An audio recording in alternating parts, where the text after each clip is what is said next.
আমি বাংলার প্রত্যেকটা গণতন্ত্রপ্রেমী মানুষকে ধন্যবাদ জানাই। সাথে সাথে ধন্যবাদ জানাই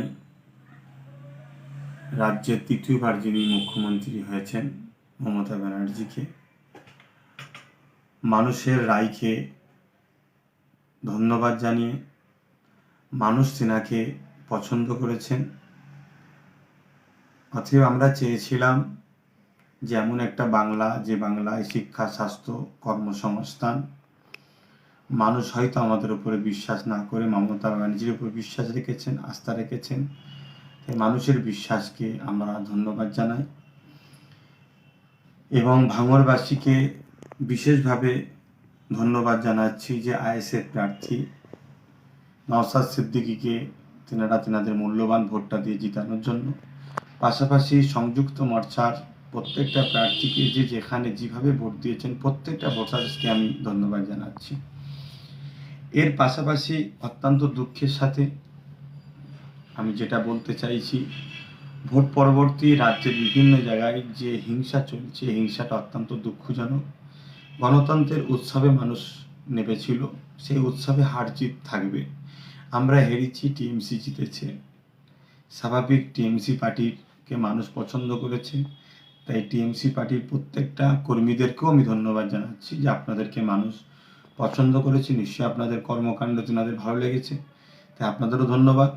কিন্তু ভোট পরবর্তীতে যে হিংসাটা চলছে এটা অত্যন্ত দুঃখজনক। গণতন্ত্রের উৎসবকে মানুষ আতঙ্কের উৎসবে পরিণত হয়ে যাচ্ছে। আজকে বিভিন্ন জায়গায় জিসিপি দিয়ে ঘর ভাঙা হচ্ছে এবং এই মারপিট হতে হতে দেগঙ্গার বিধানসভাতে কদমগাছিতে হাসানুজ্জামান বলে একজন আইএসএফ এর সমর্থক, তাকে অস্ত্র দিয়ে কুপিয়ে তাকে হত্যা করা হয়েছে নৃশংসভাবে। অত্যন্ত দুঃখজনক। এটা গণতন্ত্রের উৎসবে তার অংশগ্রহণ নেওয়ার জন্য তাকে আজকে মৃত্যুর করে চলে যেতে হলো। পাশাপাশি ভাঙড়ে নারায়ণপুর অঞ্চলে গাজী হাকিবুল মৃত্যুর সঙ্গে লড়ছে এই গণতন্ত্রের উৎসবে সে অংশগ্রহণ করেছিল বলে। এটা দুঃখজনক। তাই আমি প্রশাসনের দৃষ্টি আকর্ষণ করছি এবং তৃতীয়বারের মধ্যে আমার বাংলার যিনি নেত্রী হয়েছেন মমতা ব্যানার্জি, তেনার কাছেও আমি দৃষ্টি আকর্ষণ করছি যে যাতে বাংলা শান্তিভাবে থাকে এর সুব্যবস্থা করুন এবং প্রশাসন বন্ধুদেরকে বলবো রাজধর্ম পালন করুন।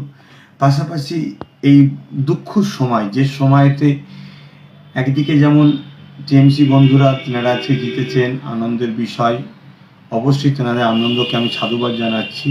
পাশাপাশি স্মরণ করে দিতে চাইছি যে এই করোনা মহামারী চলছে, যে মহামারীতে আজকে হসপিটালতে দাওয়াই থেকে শুরু করে, বেড থেকে শুরু করে, অক্সিজেন থেকে শুরু করে নানান সমস্যার সম্মুখীন হতে হচ্ছে মানুষ।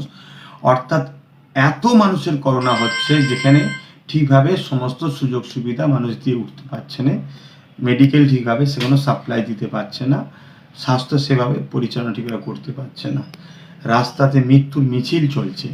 এরকম একটা সময়ে যেভাবে আজকে বাংলা জুড়ে গণতন্ত্র উৎসবের রেজাল্টের বাইর হওয়ার পরে যে প্রতিহিংসা চলছে, আমার বড় ভয় হচ্ছে মানুষ যদি এই প্রতিহিংসা অব্যাহত থাকেন, মানুষ নিজের যান বাঁচাবার জন্যে, তাহলে হয়তো সেই আন্দোলনের রাস্তা যদি বেছে নেয়, তারা যদি রোডে নেমে পড়ে, গণমিছিলে নেমে পড়ে, প্রতিরোধের গণতান্ত্রিক প্রক্রিয়া আন্দোলনে নেমে পড়ে, আমি আশঙ্কা বোধ করছি, ভয় হচ্ছে, তাহলে এই করোনা মহামারী আরও ভয়ানক রূপ ধারণ করবে, যেটা আমার বাংলার জন্য, আমার দেশের জন্য বড় ক্ষতি হবে। তাই সব দলের মানুষকে বলবো ধৈর্যের সাথে শান্তি বজায় রাখুন। হার জিত হতেই পারে।